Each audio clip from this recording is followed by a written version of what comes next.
দেখো তোমাদের 25টি খুবই গুরুত্বপূর্ণ প্রশ্ন উত্তর যেটা আজকে আলোচনা করব, খুবই এক্সট্রা টপিক কিন্তু আলোচনা করা হবে। তো তোমরা প্রথম থেকে শেষ পর্যন্ত অবশ্যই দেখবে ভিডিওটা। যদি ভালো লাগে থাকে অবশ্যই লাইক করবে, আর যদি চ্যানেলে নতুন হয়ে থাকো অবশ্যই সাবস্ক্রাইব করে পাশে থাকা বেল আইকন অল করে রাখবে। ঠিক আছে, চলো। প্রথম প্রশ্ন দেখো কি বলেছে, কোন ক্ষেত্রে বোকার পুরস্কার দেওয়া হয়? তো এটার উত্তর কি হয়ে যাবে? উত্তর হয়ে যাবে, সঠিক অ্যান্সার হয়ে যাবে সাহিত্যে। ঠিক আছে, চলো নেক্সট। 2 নম্বর প্রশ্ন কি বলেছে, তিতুমির কোন আন্দোলনের সাথে যুক্ত? তো তিতুমির কোন আন্দোলনের সাথে যুক্ত? দেখো তোমরা অপশন। তো এটা সঠিক অ্যান্সার কী হয়ে যাবে? Option A, Wahhabi. তো দেখো তোমরা কতগুলো অ্যান্সার দিতে পারো। ঠিক আছে, পরবর্তী প্রশ্ন দেখো। দেখো নিচের কোন ভিটামিনের অভাবে বন্ধ্যাত্ব হয়? তো এটার সঠিক অ্যান্সার কী হয়ে যাবে? অপশান যে, নিচের কোন ভিটামিনের অভাবে বন্ধ্যাত্ব হয়? তো এটা সঠিক অ্যান্সার হয়ে যাবে অপশান ডি, ভিটামিন ই এর অভাবে কি হয়? বন্ধ্যাত্ব রোগ হয়।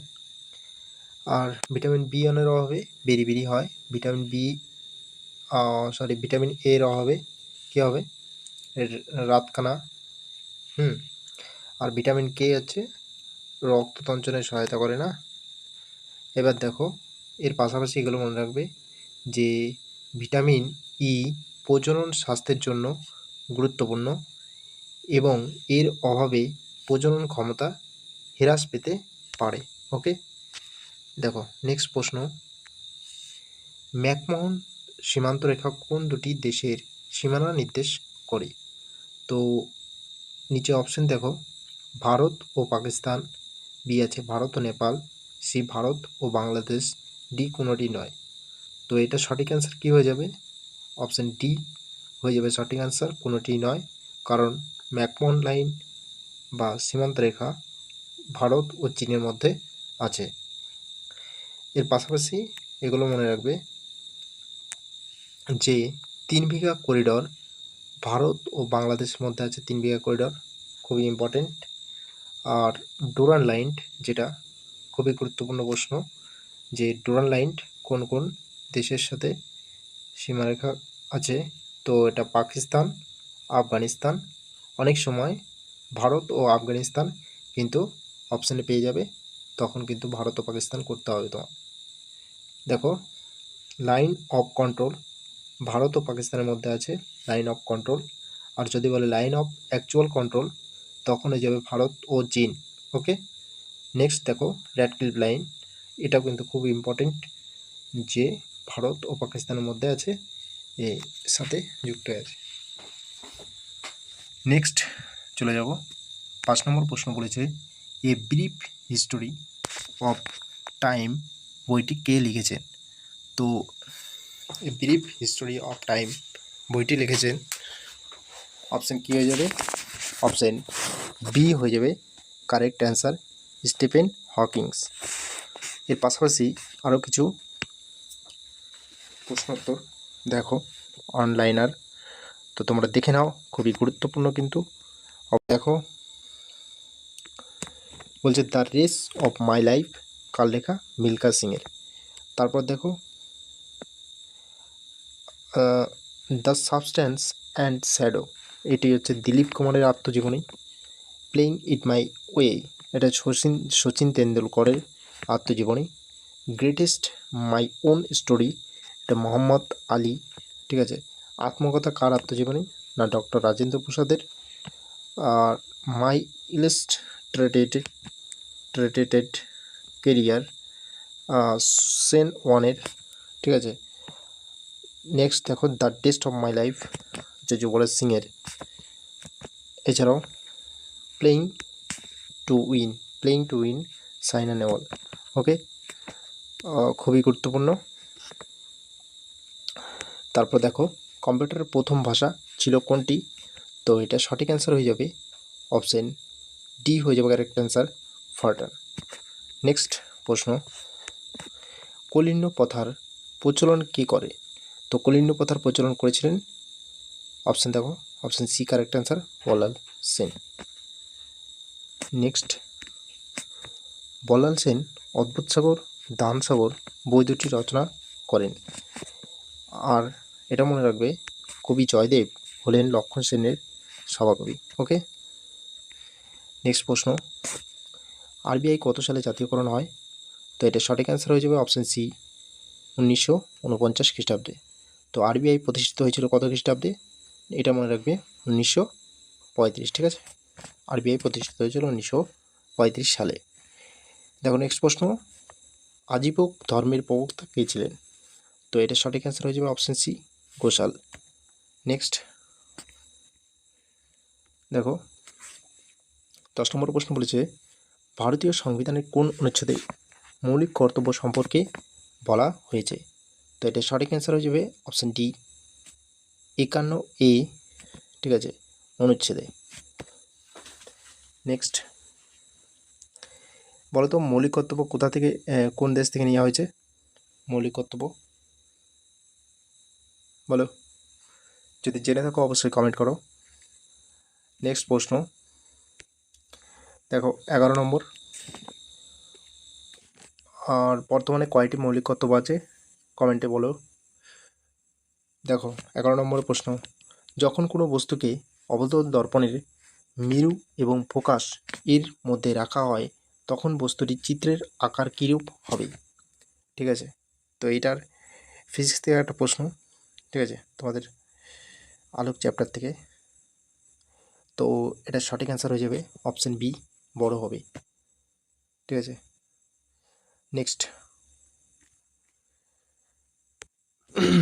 12 নম্বর প্রশ্ন, রূপলি তন্তু বিপ্লব কিসের সাথে যুক্ত?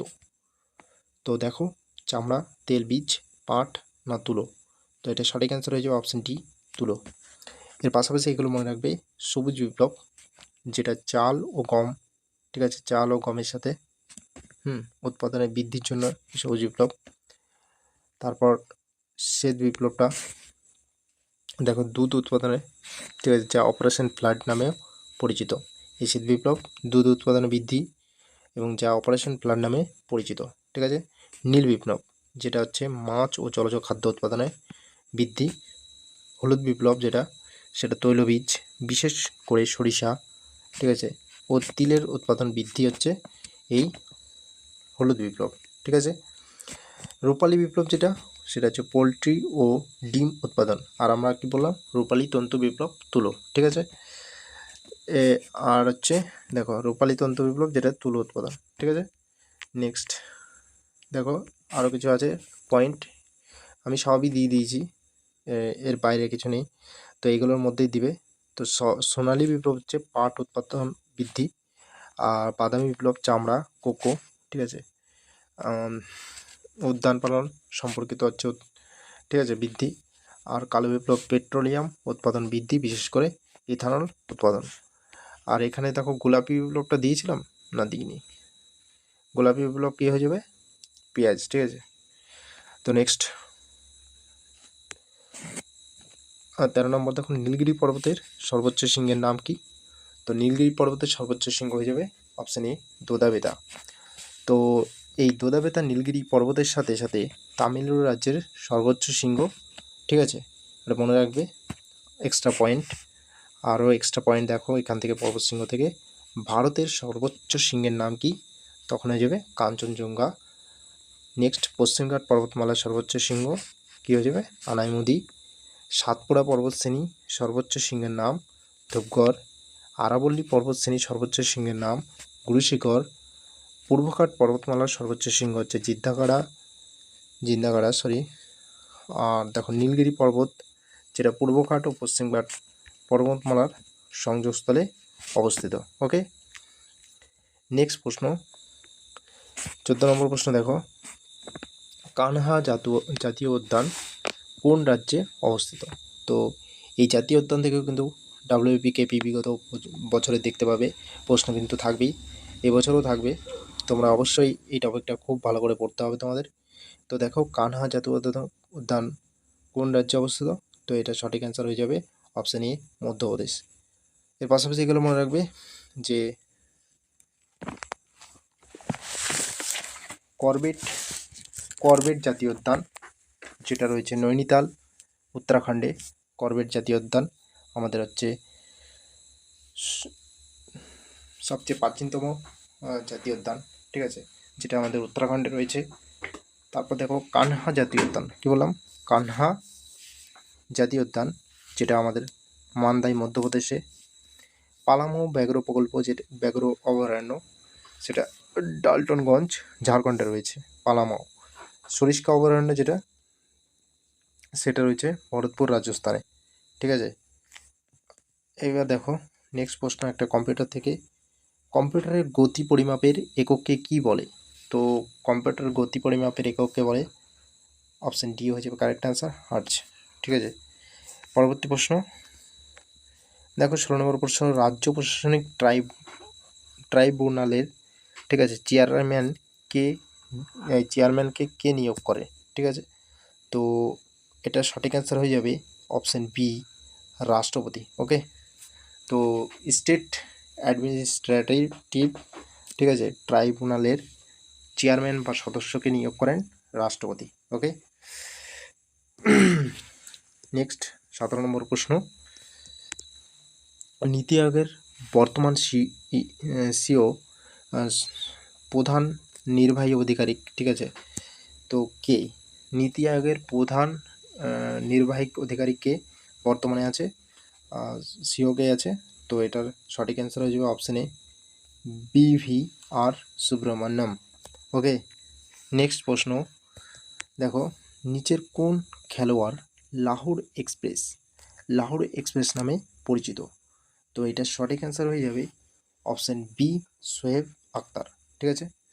তো দেখো পাশাপাশি এটা মনে রাখবে যে কেন তাকে লাহোর এক্সপ্রেস বলা হয়েছে না, শোয়েব আখতার একজন প্রাক্তন পাকিস্তানি ক্রিকেটার, ঠিক আছে, শোয়েব আখতারকে পাকিস্তানি ক্রিকেটার যিনি দ্রুত বোলিংয়ের জন্য লাহোর এক্সপ্রেস নামে পরিচিত, ঠিক আছে। নেক্সট দেখো 19 নম্বর প্রশ্ন, দেখো ভারতের জাতীয় গানটি কোন বই থেকে সংকলিত হয়েছে? তো এটা সঠিক অ্যান্সার হয়ে যাবে অপশন সি, আনন্দমঠ। তো এই ভারতের জাতীয় গান বন্দে মাতরম, তাহলে ভারতের জাতীয় গান কি বন্দে মাতরম, এটা বঙ্কিমচন্দ্র চট্টোপাধ্যায় রচিত আনন্দমঠ উপন্যাস থেকে কি নেওয়া হয়েছে, ঠিক আছে। তো পরবর্তী প্রশ্নে চলে যাব, বলেছে কোন যন্ত্র এসি অল্টারনেটিভ কারেন্টকে ডাইরেক্ট কারেন্টে রূপান্তরিত করে? তো কোন যন্ত্রটি? তো দেখো এটা সঠিক অ্যান্সার হয়ে যাবে অপশন সি, রেকটিফায়ার। রেকটিফায়ার এমন একটি ইলেকট্রনিক যন্ত্র যা অল্টারনেটিভ কারেন্ট এসিকে ডাইরেক্ট কারেন্ট, ঠিক আছে, ডিসিতে রূপান্তরিত করে। খুবই ইম্পর্টেন্ট প্রশ্ন এটা ছিল। তারপর নেক্সট প্রশ্ন কি,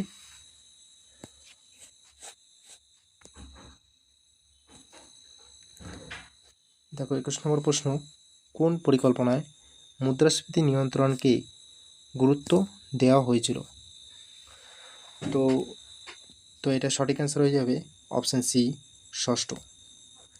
নেক্সট দেখো এখানে একটু মনে রাখবে, এটা ষষ্ঠ পঞ্চবার্ষিকী পরিকল্পনার সময়কাল ছিল 1980 থেকে 1985। তো এটা মুদ্রাস্ফীতি নিয়ন্ত্রণকে একটি গুরুত্বপূর্ণ লক্ষ্য হিসেবে বিবেচনা করা হয়েছিল এই ষষ্ঠ পঞ্চবার্ষিক পরিকল্পনায়, ঠিক আছে। নেক্সট 22 নম্বর দেখো, শ্রীশৈলম জলবিদ্যুৎ কেন্দ্র কোন নদীর উপর নির্মিত? তো শ্রীশৈলম জলবিদ্যুৎ কেন্দ্র কোন নদীর উপর অবস্থিত? তো এটা সঠিক অ্যান্সার হয়ে যাবে অপশান সি, কৃষ্ণা নদীর উপর। তো এই শ্রীশৈলম জলবিদ্যুৎ কেন্দ্রটি কোথায় রয়েছে? অন্ধ্রপ্রদেশে, ঠিক আছে। এর পাশাপাশি এগুলো মনে রাখবে, খুবই গুরুত্বপূর্ণ। দেখো জহরসাগর জলবিদ্যুৎ কেন্দ্র, যেটা চম্বল নদীর উপর, ঠিক আছে, কোথায় রয়েছে? রাজস্থানে রয়েছে এই জহরসাগর জলবিদ্যুৎ কেন্দ্রটি।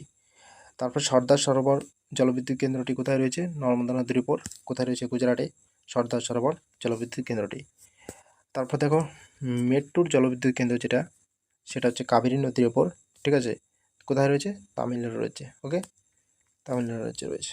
তারপরে হীরাকুন্দ যেটা জলবিদ্যুৎ কেন্দ্র, এটা মহানদীর উপর, কোথায় রয়েছে? উড়িষ্যায়। তারপর দেখো ভাকরা জলবিদ্যুৎ কেন্দ্র কোথায় রয়েছে? শতদ্রু নদীর উপর, হিমাচল প্রদেশে, ঠিক আছে। তো এই জলবিদ্যুৎ কেন্দ্র থেকেও কিন্তু তোমাদের তুলছে। তো এই টপিকটা খুব ভালো পড়ে নেবে ভালো করে। দেখো 23 নম্বর প্রশ্ন, 1946 সালে ভারতীয় সংবিধান রচনার সময় গণপরিষদের সাংবিধানিক উপদেষ্টা হিসেবে কে নিযুক্ত হন? তো এটা সঠিক অ্যান্সার হয়ে যাবে অপশান এ BN রাও। ওকে, আর তোমরা বলো খসড়া কমিটির চেয়ারম্যান কে ছিলেন? তো এটা সঠিক অ্যান্সার কী হয়ে যাবে?